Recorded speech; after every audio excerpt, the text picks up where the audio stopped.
comme un phare sur la plage, perçant l'ombre de la nuit, l'amour de Dieu dans l'orage cherche l'homme et le conduit. Ô Sauveur, que ta lumière resplendisse sur les flots. Que le nom de notre Seigneur et Sauveur Jésus-Christ soit béni. Je vous salue dans le nom de Jésus-Christ. Nous sommes reconnaissants à notre Dieu pour ce moment qui le rend possible, pour son souffle de vie qu'il nous accorde, pour sa grâce qui est grande à chaque jour qu'il fait à notre égard. Nous croyons que le Seigneur prend soin de nous à tous les niveaux et à chaque jour qui passe. Les temps, c'est vrai, sont difficiles, mais nous sommes reconnaissants à notre Seigneur parce qu'il nous a dit dans sa parole qu'il sera avec nous et même en nous jusqu'à la fin du monde. Et ça, c'est ce qui fait notre consolation au milieu de diverses épreuves. Le Seigneur ne nous abandonne pas. Il ne nous a jamais abandonnés. Nous chantons ce chœur-là qui dit « Il ne m'a jamais déçu un jour ». Depuis que je suis dans sa maison, jamais le Seigneur ne m'a déçu. Alléluia. Il prend soin de nous. Et c'est ce que la Bible nous dit. Déchargez sur lui de tous vos fardeaux, car lui prend soin de vous. Alléluia. Le fardeau qui nous pèse dans le cœur, le Seigneur dit, je suis prêt à le supporter pour toi. Alléluia. Jésus prend soin de nous. Il nous garde dans le creux du Seigneur.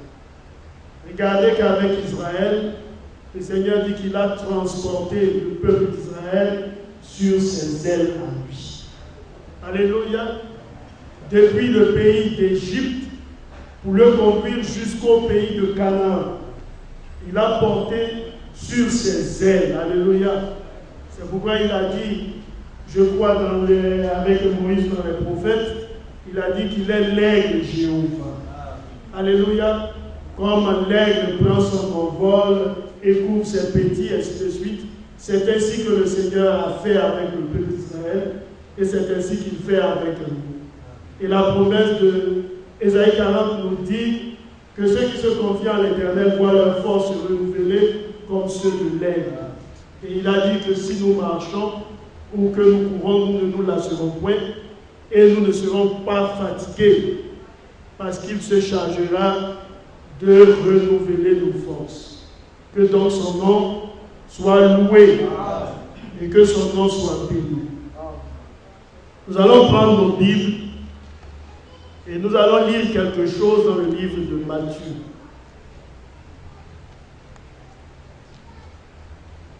Les temps sont finis. Alléluia. Les temps sont finis. Et les prophéties bibliques qui sont censées annoncer le retour du Seigneur s'accomplissent sous nos yeux. Tout est réellement terminé. Alléluia. Il ne reste que le Seigneur vienne prendre son épouse et la conduise pour les noces de l'agneau. Alléluia. C'est ce qui reste à faire.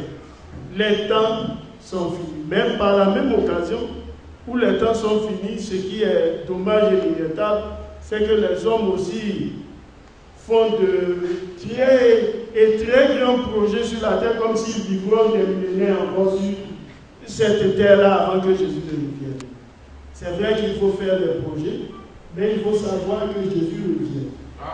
Le bientôt là, ce n'est plus un bientôt comme ceux de Paul. C'est un bientôt qui est très proche. Alléluia. Alors on va lire dans Matthieu 22, verset 15.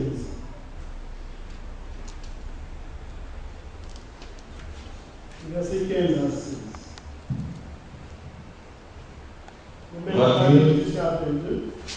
Matthieu chapitre 22, verset 15. Alors les pharisiens allèrent se consulter sur les moyens de surprendre Jésus par ses propres paroles. Ils envoyèrent auprès de lui leurs disciples avec les Hérodiens, qui dit: Maître, nous savons que tu es vrai et que tu enseignes la voie de Dieu selon la vérité, sans t'inquiéter de personne, car tu ne regardes pas à l'apparence des hommes. Dis-nous donc ce qu'il t'en semble. Est-il permis ou non de payer le tribut à César? Jésus, connaissant leur méchanceté, répondit: Pourquoi me tentez-vous, hypocrite? Montrez-moi la monnaie avec laquelle on paye le tribut. Et ils lui présentèrent un denier. Il leur demanda: De qui porte-t-il l'effigie et l'inscription? De César, lui répondit-il. Alors il leur dit: Rendez donc à César ce qui est à César, et à Dieu ce qui est à Dieu. Étonné de ce qu'il entendait, ils le quittèrent et s'en allèrent. Amen. Que le nom du Seigneur soit béni. Et que le Seigneur ajoute la bénédiction à sa parole. À partir de ce texte que nous venons de lire, nous voulons voir aujourd'hui un compromis. Alléluia. Ou alors, est-ce que les compromis ou le compromis est possible? Alléluia. Oui, frères bien-aimés, comme j'ai eu à le dire, le retour du Seigneur est proche. Et vraiment très proche. Les prophéties bibliques l'annoncent. Et le Seigneur a pris le soin d'abord de prédire ce qui allait arriver. N'est-ce pas? Avant qu'il ne vienne. Et cela est très important. C'est dans le but que le croyant qui marche en allant au ciel puisse savoir le temps ou l'époque dans laquelle il vit. Alléluia. Et s'apprêter conséquemment. Si le Seigneur n'avait pas mis des points de repère, aujourd'hui on ne saurait pas nous sommes à quel niveau. Mais c'est parce qu'il nous a donné des points de repère qu'aujourd'hui nous pouvons dire avec certitude qu'il est à la porte. Alléluia. Ce sont les points de repère. Et les points de repère que le Seigneur nous a donnés au travers de sa parole sont en train de s'accomplir sous nos yeux. Quand vous allez dans un lieu, il faut bien qu'on vous donne des points de repère. On dit, bon, vous venez à tel lieu, vous êtes à Yopougon. Il faut dire, vous devez venir à Koumansi pour nous. Je dois vous recevoir pour nous. Mais vous êtes à Yopougon, vous ne savez même pas qu'il y a un quartier qui s'appelle Koumansi. Ou bien Pronomo. Parce qu'à Koumansi, il y a plusieurs quartiers. On fait comment pour arriver à Koumansi?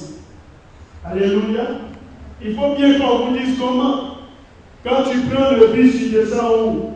Ou tu prends le haut, tu descends à tel niveau. Tu prends maintenant les taxis intercommunaux, tu descends à tel niveau. Et de là, tu prends maintenant un autre haut qui lui va t'amener à tel niveau. Quand tu descends là, il y a peut-être une station ainsi de suite. Et tu as des repères pour t'orienter, afin de ne pas errer dans la commune. Alléluia. C'est ainsi que le Seigneur a mis des points de repère tout au long des Écritures. Pour que le croyant qui lit la Bible puisse savoir où il est arrivé. Vous savez, Jésus-Christ a dit quelque chose d'important dans les évangiles lorsqu'il parlait aux hommes. Il dit, mais vous savez discerner l'aspect des temps. C'est ça?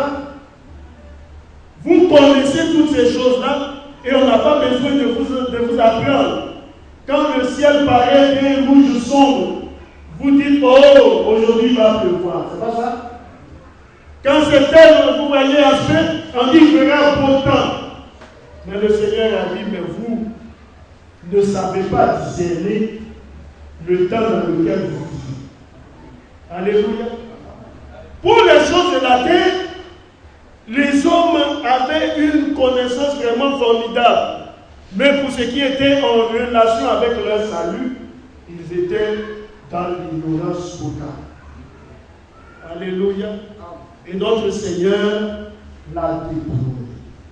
Il faut connaître le temps dans lequel l'on se trouve. C'est à partir de cela qu'on peut s'apprêter. Alléluia. Pour ceux du mot de Moïse, si quelqu'un disait, lui, il s'apprête pour attendre le Messie, on va dire, là, il y a quelque chose qui ne trouve pas bien dans sa tête. Alléluia. Parce qu'il fallait plutôt s'attendre à quelqu'un qui allait venir stimuler la foi pour les faire sortir du pays de l'Égypte et les conduire à Canaan. Ce n'était pas une question de Jésus allait venir, Emmanuel, et puis il allait venir pour être le libérateur, nous affranchir du péché. Ce message-là n'allait pas passer en ce temps.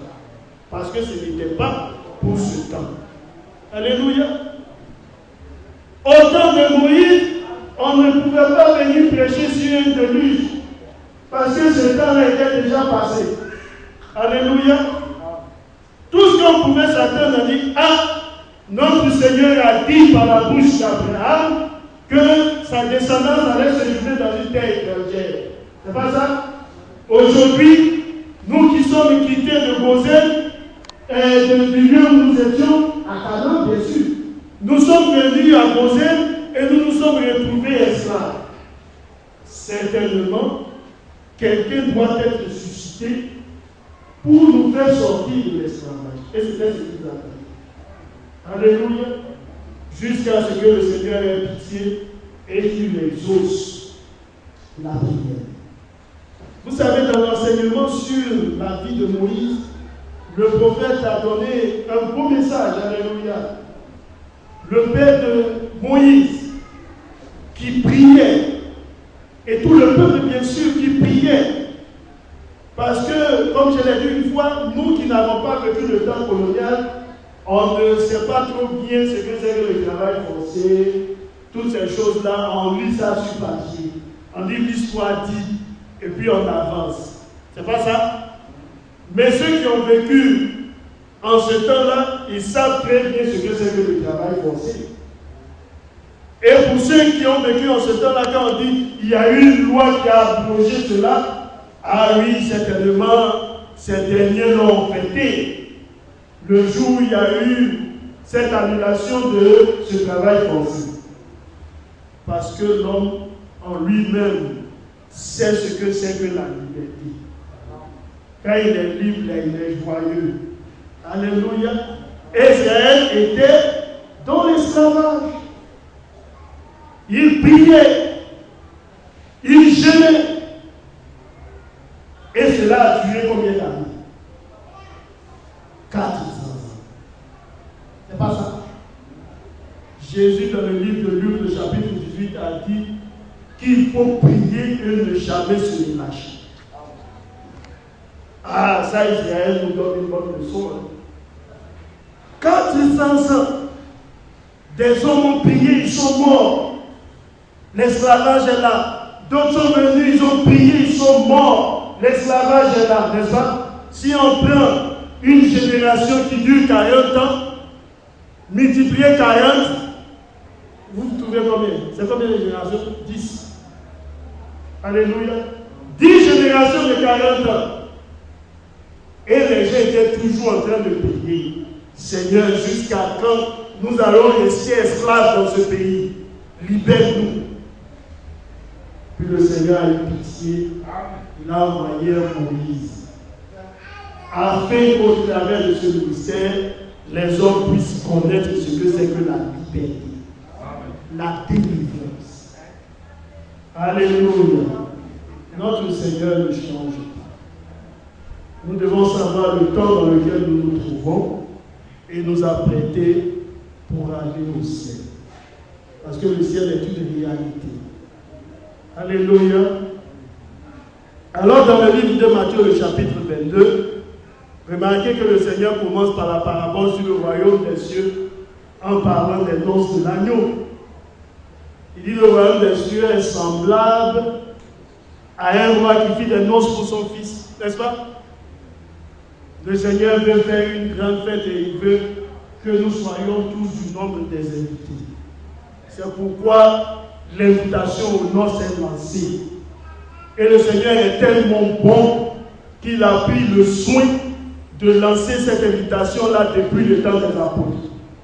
L'invitation est lancée. Alléluia. Avec les temps ou les âges des nations, nous avons eu Paul qui a lancé l'invitation pour l'âge des pères. Alléluia. Et après, il est né jusqu'au 7e âge de l'Église. Le prophète du temps de la fin, notre frère William Marion Branham, qui a lancé aussi l'invitation. Afin que ceux qui sont désireux de fêter dans le ciel puissent tout simplement s'apprêter. Alléluia. Vous savez, le Seigneur, cette invitation, généralement, quand les hommes font des invitations, ils donnent un certain nombre, c'est pas de cartes.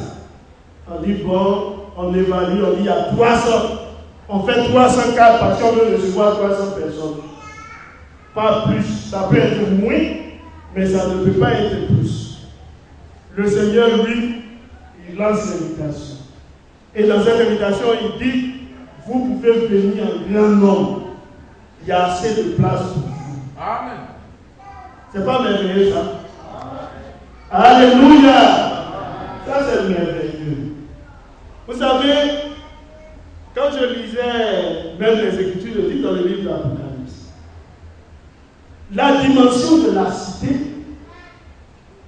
mais c'est fabuleux, n'est-ce pas? La dimension de la cité fait 2200 km sur un côté.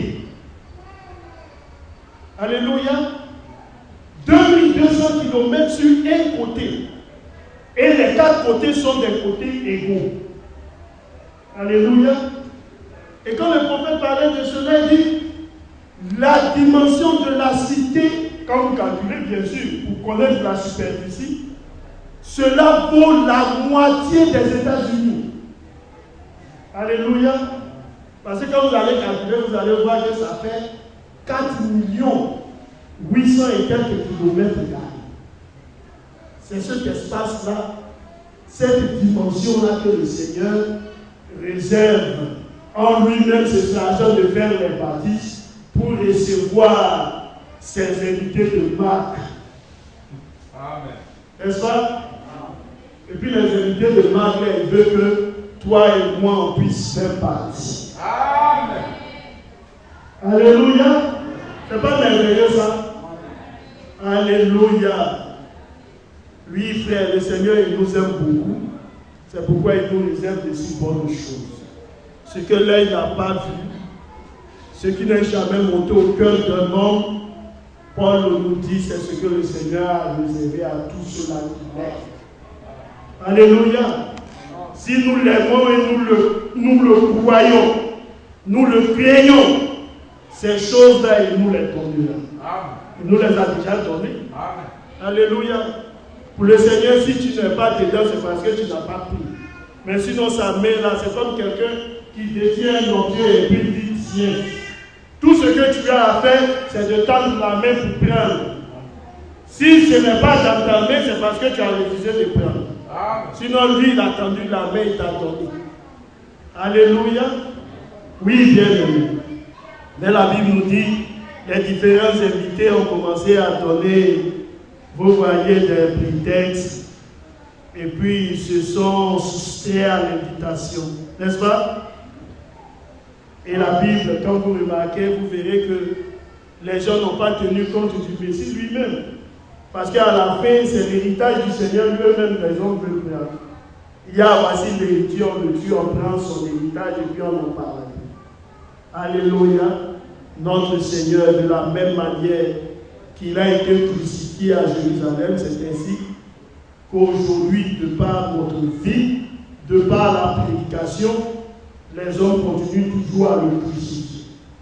Alléluia. Oui, bien-aimé. Quand le prophète a prêché sur « J'accuse cette génération de crucifier selon toi le Seigneur », il a dit tout simplement « Regardez les Écritures. » Il le crucifiait là. Il, c'est qui? Frère, c'est qui? C'est les païens. Il, ce sont les hommes religieux.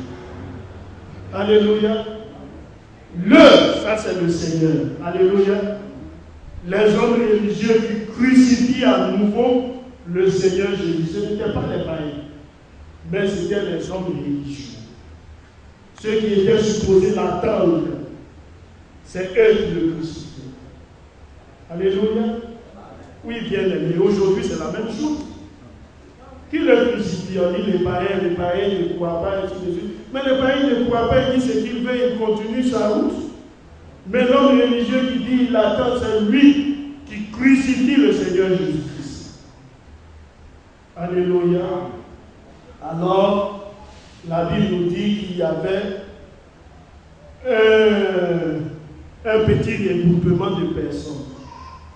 Vous savez, le diable, il est ce qu'il est. Pour arriver à ses fins, lui, il n'hésite pas sur les moyens.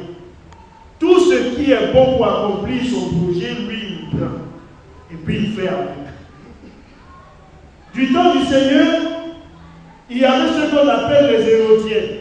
Et quand on prend les Hérodiens, c'était ceux qui se réclamaient d'Hérode. Et c'était comme des hommes qui étaient affiliés à la politique. Eux, c'était des politiciens. Ils se réclamaient d'Hérode.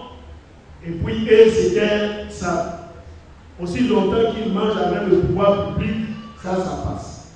On fait les éloges d'Hérode, et puis on est sûr d'être dans les bonnes grâces d'Hérode.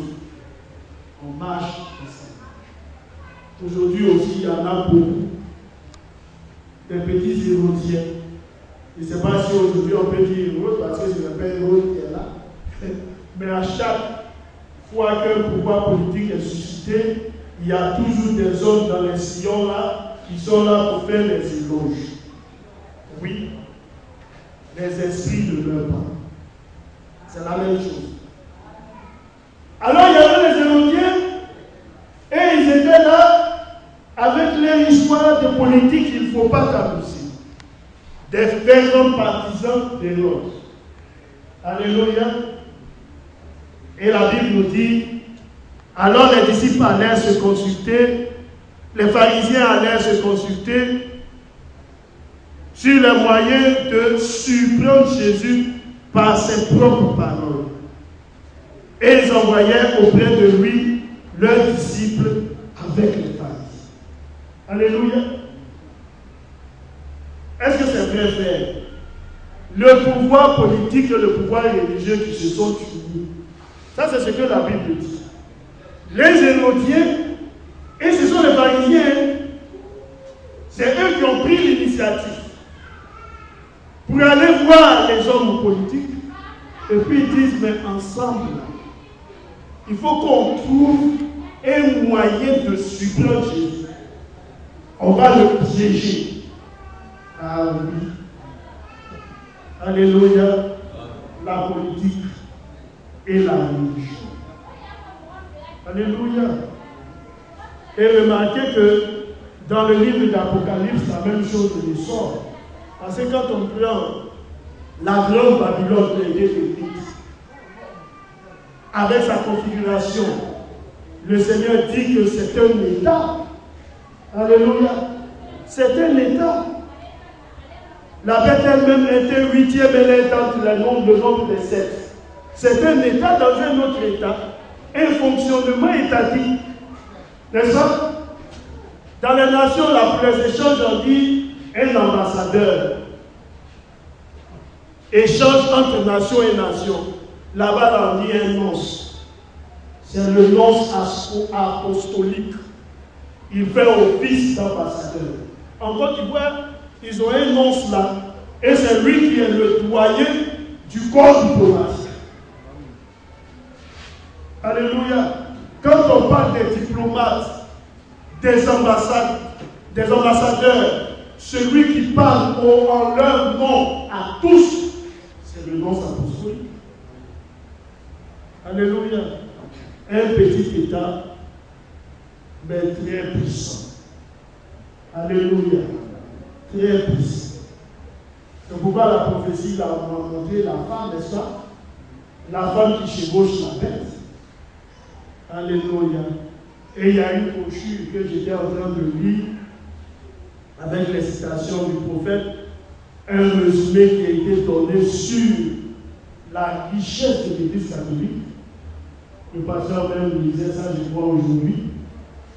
Mais quand vous lisez ça à l'intérieur, nous on n'a pas fait l'économie, donc on ne comprend pas bien ce que c'est que les titres, ainsi de suite. Mais aux États-Unis, l'Église catholique est bien implantée. De manière financière, l'Église catholique est posée. Ils ont des actions un peu partout, dans l'immobilier et autres. Alléluia. Ils sont immensement riches. Et ça, on parle seulement des États-Unis d'Amérique et dans les autres nations. Alléluia. Oui, bien aimé. Le pouvoir politique et le pouvoir religieux ensemble se sont unis pour aller contre le Seigneur. Et les esprits ne changent pas. Ce qui s'est passé hier, c'est ce qui se passera aujourd'hui. C'est bien vrai que les hommes puissent penser à leur devenir sur la terre. Mais nous disons toujours, nous allons revenir à l'âge apostolique. Nous allons revenir à l'âge apostolique. Nous allons revenir à l'âge apostolique. Mais dans l'âge apostolique, on fait quoi? On faisait quoi aux apôtres? Alléluia. On leur faisait quoi? On les supportait aussi pour la vérité. C'est pas ça? Dans le livre d'Hébreux, la Bible nous dit que les croyants ont soutenu de durs combats et ils se sont dit même à lâcher leurs pieds. Et leurs pieds ont été confisqués. Alléluia. Aujourd'hui, on dit non, les droits de l'homme. Donc, quand tu prends ton bien, tu t'en vas, tu prends la Cour internationale, tu revendiques ton petit bien. Mais quand tous les pouvoirs politiques vont se liguer contre les croyants, tu vas aller plaider où? Qui va t'écouter? Alléluia. Oui, bien aimé. Autant aussi des apôtres, il y avait des juridictions, là, il y avait des lois. Mais ça n'a pas empêché qu'on saisisse le bien des croyants. Quand une disposition est prise et qu'une loi, vous voyez, elle soit votée, elle s'applique.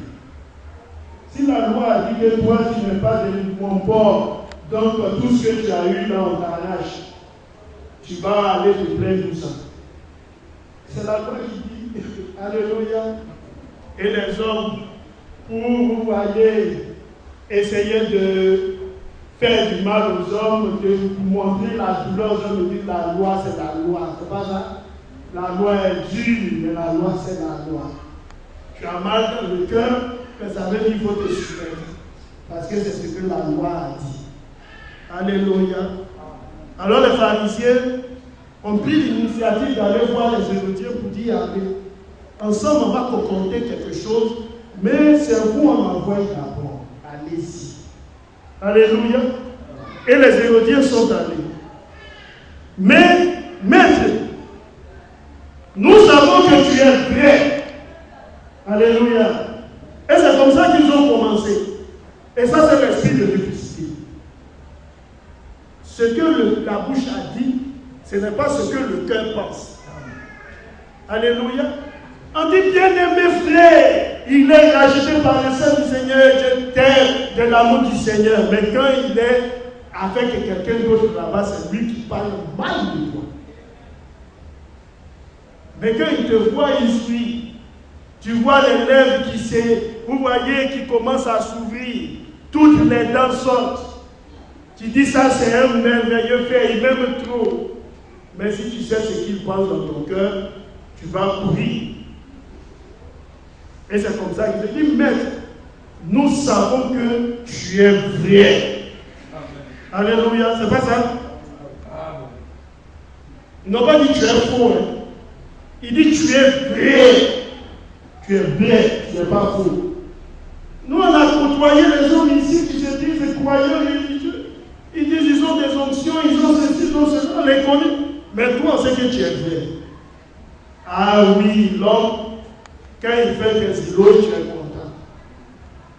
Mais il ne savait pas qu'ici, Jésus les connaissait. Amen. Parce que lui, il connaissait Nathanaël. N'est-ce pas? Voici les jours dans lesquels il n'y a point de fruit. Il connaissait Simon le lépreux, ce qui était dans son cœur. S'il savait quelle était la vie de cette femme-là, il ne permettrait pas cela. Jésus dit Simon, moi je suis entré chez toi, tu as fait quoi pour moi? Tu n'as même pas pris l'eau, parce qu'en Israël, quand on reçoit quelqu'un, c'est dans leur coutume. Quand ils reçoivent un étranger, ils prennent l'eau pour lui laver les pieds. Alléluia. Pour le débarrasser de la saleté que les pieds ont débarré tout au long du chemin. Jésus dit, tu n'as pas fait ça avec le monde. Et puis de surcroît qui était Simon. On dit Simon là, c'était un lépreux. Vous voyez, frère.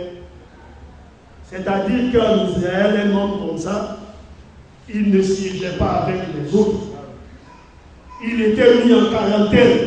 Et lorsque les hommes s'approchaient de lui, il devait crier impur, afin que les hommes puissent se retirer de lui.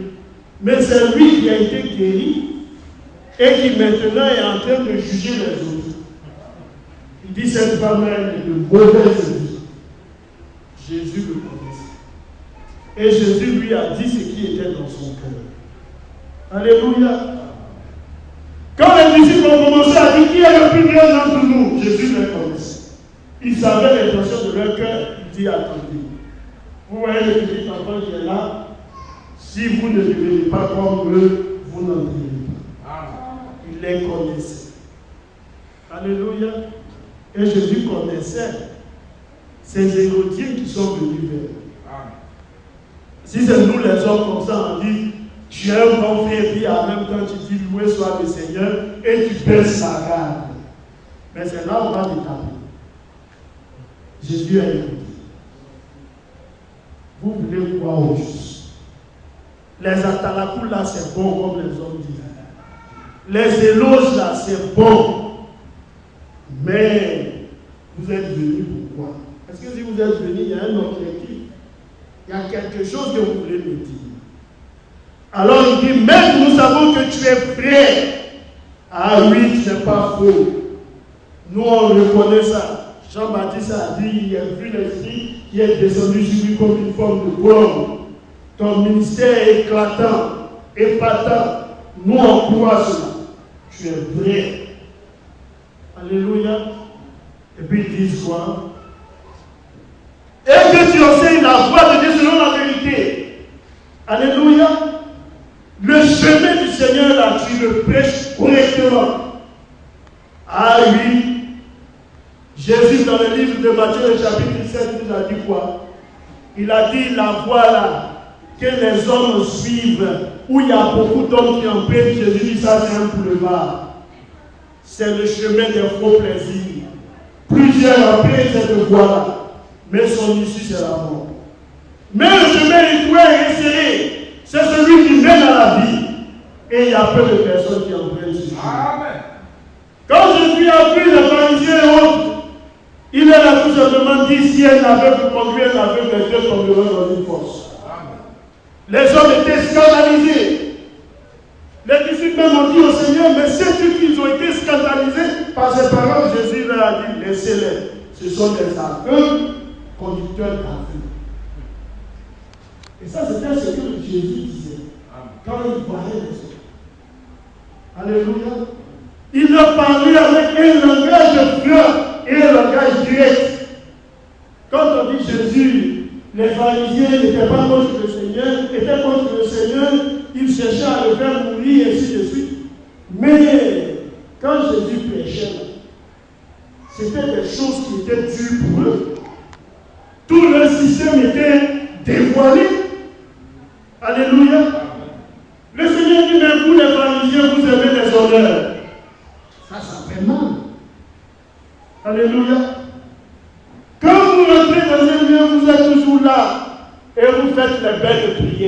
vous aimez être vu des hommes.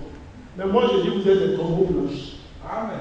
Mais c'était des hommes religieux qui avaient des hommes qui les suivaient et qui croyaient dans ce qu'ils faisaient.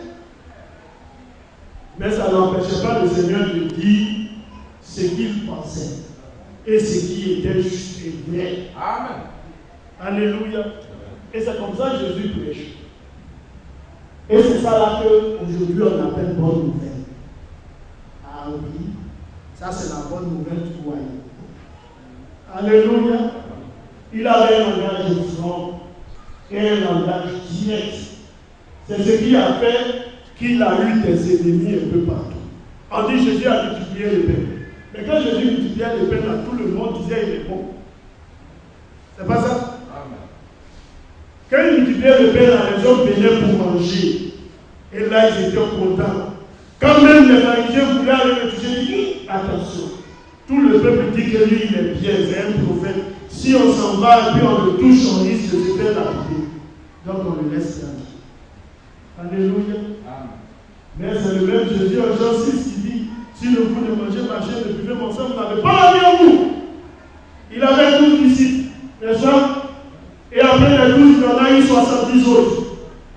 Mais la Bible nous dit que les 70 se sont retirés. Et il est laissé tourner parmi les 12 ans. Jésus dit je vous dis, l'un d'entre vous est un témoin. Amen. Ça, c'est ce que le Seigneur a dit. Alléluia. Et il savait, il parlait de Judas Iscariote. Il a traité Judas de démon. Alléluia. Et le Seigneur pouvait agir Judas s'il ne lui avait pas retiré l'honneur qu'il lui donnait. Parce que si c'est nous comme ça, la pousse là, ça je t'enlève en même temps. Parce que je sais que toi, tu ne fais pas l'affaire, donc je t'enlève ça. Mais Jésus a dit, ça ne fait rien. L'argent là, ça ne fait rien. Même si je sais qu'il prend, Judas Iscariote, il faut garder toujours. Alléluia. Amen. Mais ça, c'est quelque chose qui dépasse l'entendement. Si vous avez soit une entreprise, vous savez que quelqu'un est un voleur, vous n'allez pas vous hasarder à lui confier, vous voyez les finances. Parce qu'un beau jour, vous allez apprendre qu'il a détourné, lui, il est dans un pays lointain, on ne peut pas l'esclaver. Il jouit de ton argent et il est riche quelque part. Mais Jésus a dit ça ne fait rien. Judas, faut gérer. Alléluia. Oui, bien, même les apôtres ne comprenaient pas quelque chose, mais Jésus savait qui était Judas Iscariote. Alléluia. Alors il dit que tu enseignes la foi de Dieu selon la vérité, sans t'inquiéter de personne. C'est-à-dire, tu n'es pas là à regarder l'aspect des hommes. Quand tu vois quelqu'un qui vient, qui ait tous les habits qu'il faut, ça ne dit rien. Tu prêches là-bas. C'est pas ça?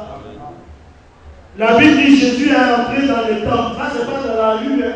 C'est pas dans un petit couloir. Il est entré dans les temples et on lui a donné le rouleau du livre. C'est ça?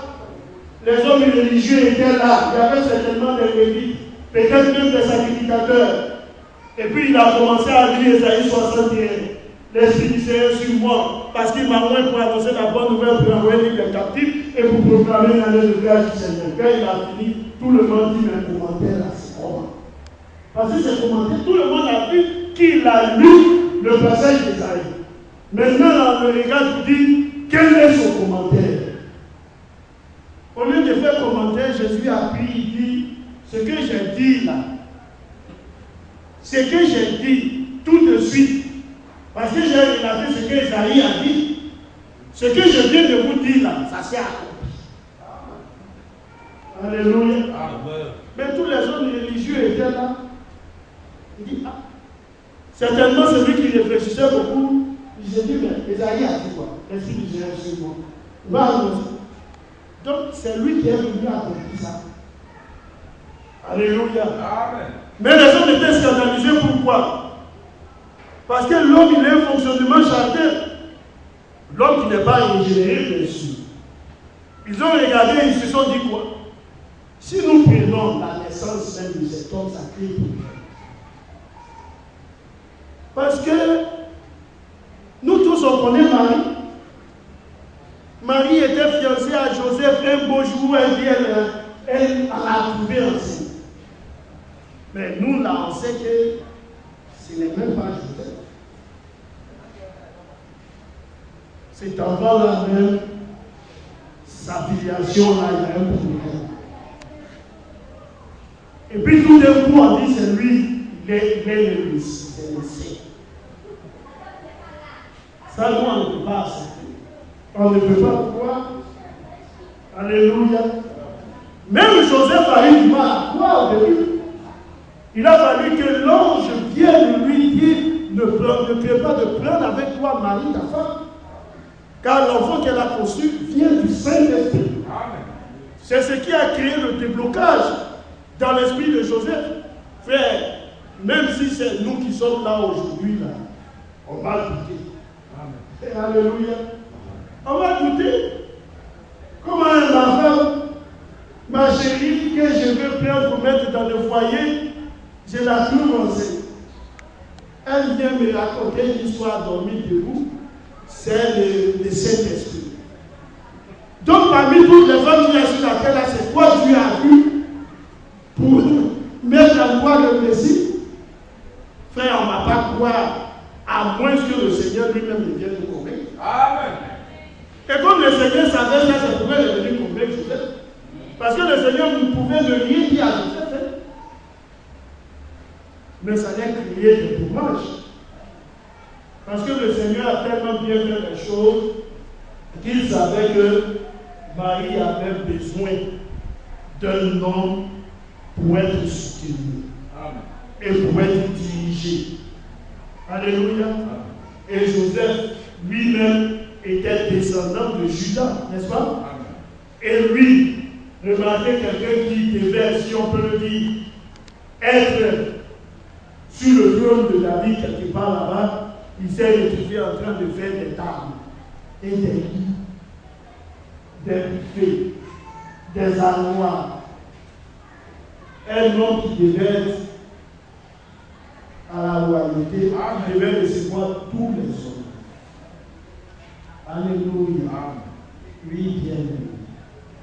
Tu enseignes selon la vérité sans t'inquiéter de personne. Et remarquez que le même esprit, et Jésus sait ce qu'il fait. Il a dit qu'il va, n'est-ce pas? Et il allait nous envoyer son esprit à lui. C'est pas ça? Amen. Pour nous conduire dans toute la vérité. Dites mon frère, quand le Saint-Esprit est descendu sur Pierre, comment il a péché? Il a péché comme son maître. Amen. C'est ce qui a amené Pierre à dire, jugez-en vous-même. Mais là, Pierre ne parlait pas avec le romain des hommes qui marchent dans la rue là. Pierre parlait avec des dignitaires religieux. Il dit, jugez-en vous-même, s'il est convenable que nous vous obéissons plutôt qu'à Dieu. Pourquoi? Mais c'est le même Pierre qui, avec la femme près du feu là-bas, a dit, je ne le connaissais pas. N'est-ce pas? Mais quand le Saint-Esprit est descendu sur lui, c'était un tout autre Pierre. Amen. Il prêchait comme son maître. Amen. Il prêchait comme son Seigneur. Et il n'avait pas égard à la personne de Dieu. Alléluia. Amen. Le même esprit est descendu sur Paul. Lorsqu'il était trémalé devant les gouverneurs, comment il a prêché? Est-ce qu'il a modéré la prédication? Il a prêché comme le Seigneur. Amen. Alléluia. Même devant Pilate et autres, le Seigneur n'a pas modifié un seul iota de sa prédication. N'est-ce pas? Es-tu le Messie? C'est pas ce que Pilate a demandé. Est-ce que tu es le Messie ou bien le roi des Juifs? Jésus dit ce que tu dis là. Tu le dis de toi-même ou bien on te l'a dit. Alléluia. Mais pour quelqu'un qui est supposé aller à la mort et puis on lui pose des questions, il doit essayer de dire quelque chose de bien qui va susciter quelque part de la compassion afin qu'on puisse le relâcher. Mais lui, ce n'est pas ce qu'il cherche. Il dit, ce que tu as dit là, on t'a dit ou bien c'est toi-même qui dis ou bien on t'a dit. Alléluia. Quand on lui pose la question, il ne répond même pas. Il a dit, mais attention. Et qu'on a dit en bon, ça on n'a jamais vu.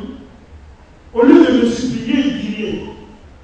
Il dit, ne sais-tu pas que j'ai le pouvoir de te relâcher? Alléluia. Tout ça, ça dépend de moi. Je peux le faire. Jésus dit, si tu n'aurais pas eu de pouvoir, s'il ne t'avait pas été donné par mon Père. Amen. Moi. Alléluia. Pour quelqu'un qui est supposé aller à la mort, très bien aimé, aucun compromis n'est possible. En ce temps de la fin, avec les véritables croyants. Amen. Il faut rester dans le point de la parole, la vie de la prêche, tel que le Seigneur l'a donné. La même chose a été vue avec Michée, n'est-ce pas? Le fils de Jimla. Tous les prophètes ont la même voix, la même prédication. Le roi dit, veut te voir. Quand tu vas, tu prêches. La prophétie, ça peut être comme les autres. C'est pas ce que la Bible a dit. Même Michel, le fils de Jimla, dit, je ne dirai rien que ce que le Seigneur a mis sur ma vie. Amen. Gloire. Alléluia. Alléluia. Amen. Montrez-nous dans la mort de Galates, donnez-nous la victoire. Ainsi dit le Seigneur, Dieu dit monte. Mais l'homme lui-même, là, dans son cœur, quand il entend quelque chose, quand il sait que ça ne va pas avec sa position, là, il y a quelque chose qui se passe dans sa vie. Michel a dit d'abord, va.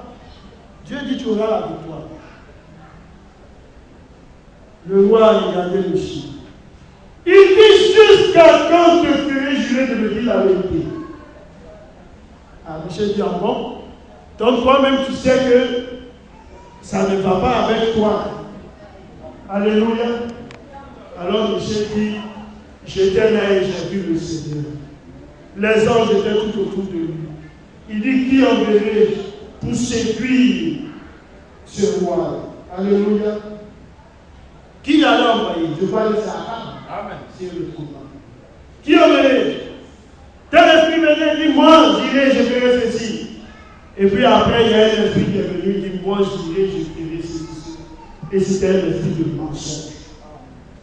Le Seigneur dit, va et fais comme tu as dit. Et le Michel dit, j'ai vu Israël dispersé comme tes brebis qui n'ont pas de berger. Et que chacun retourne dans sa maison.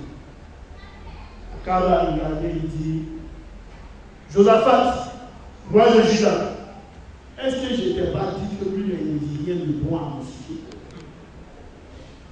Il dit, mettez-le en prison là-bas et donnez-le le tupé et de l'eau jusqu'à ce que je revienne en paix. Michel dit, si tu reviens en paix, Dieu n'a pas parlé mal. Amen. Alléluia. Mes frères, la conscience de l'homme elle-même est un élément très fort.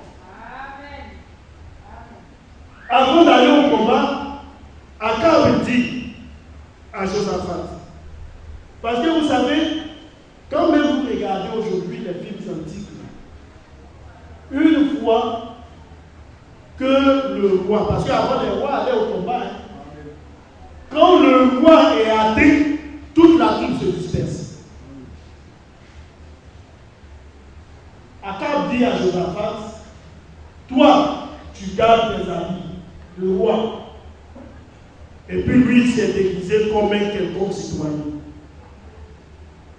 Parce que dans son cœur, à lui-même, certainement, il y avait une alarme qui lui disait, aujourd'hui, là, c'est ta fin. Comment est-ce qu'il allait faire pour revenir là? Lui, il avait trouvé le moyen. s'il était comme tous les autres, au moins, il avait l'espoir de revenir. Mais le Seigneur, vous savez, comme une fois je disais, quand le Seigneur lui-même prend la résolution et il dit qu'il va faire quelque chose avec une personne, qu'on monte ou on descende, ce que Dieu a dit n'est pas fait. Amen. Même si tu veux prendre toutes les précautions pour éviter, ça va arriver. Amen. Toutes les précautions, ça va quand même arriver. Oui, frère, en plein combat, qu'est-ce qui s'est passé? L'autre est venu. Un soldat est allé vers Josaphat, n'est-ce pas? Quand il est allé vers Josaphat pour pouvoir le tuer, Josaphat dit attention, ce n'est pas moi. Et puis le Seigneur a fait que le soldat ait épargné Josaphat. N'est-ce pas? Frère Branham dit dans la consultation des prophètes, là, Josaphat n'était pas desséché spirituellement. Parce que c'est Josaphat qui a dit qu'on consulte d'abord le Seigneur. Et quand tous les prophètes sont venus parler, Josaphat dit, n'y a-t-il pas un autre prophète par qui on puisse consulter l'Éternel? C'est là qu'Abraham a dit, il y a un autre, mais il dit rien de moi à mon sujet. Il dit que le roi ne parle pas comme ça, faites-le venir. Et on a fait venir Michel, le fils de Jésus. Mais le Seigneur, dans son plan souverain, lui-même, il a inspiré un soldat. Il dit, tu prends la flèche et tu tires au grand hasard. Et quand le soldat a tiré, le Seigneur lui-même a dirigé la flèche. Alléluia. Dans une multitude de personnes, la flèche a été à Akab. Parce qu'on ne savait pas qui était Akab. Akab dit, je suis touché. On a retiré Akab du champ de bataille. Et puis après, Akab est mort. La prophétie de Michel s'est accomplie. Alléluia. Aucun compromis fait n'est possible. Alléluia. Oui, frère. Et vous savez, le compromis, le dictionnaire dit accord dans lequel on fait des concessions mutuelles. C'est-à-dire, je te sers de ça, tu me sers de ça. Alléluia. Avec le Seigneur, ça ne fonctionne pas comme ça. Il dit, je te donne tout, tu prends tout, ou bien tu ne prends pas. L'homme ne vivra pas de paix seulement, mais de, c'est pas quelqu'un, mais de toute parole qui sort de la bouche de Dieu. Que le nom du Seigneur soit béni.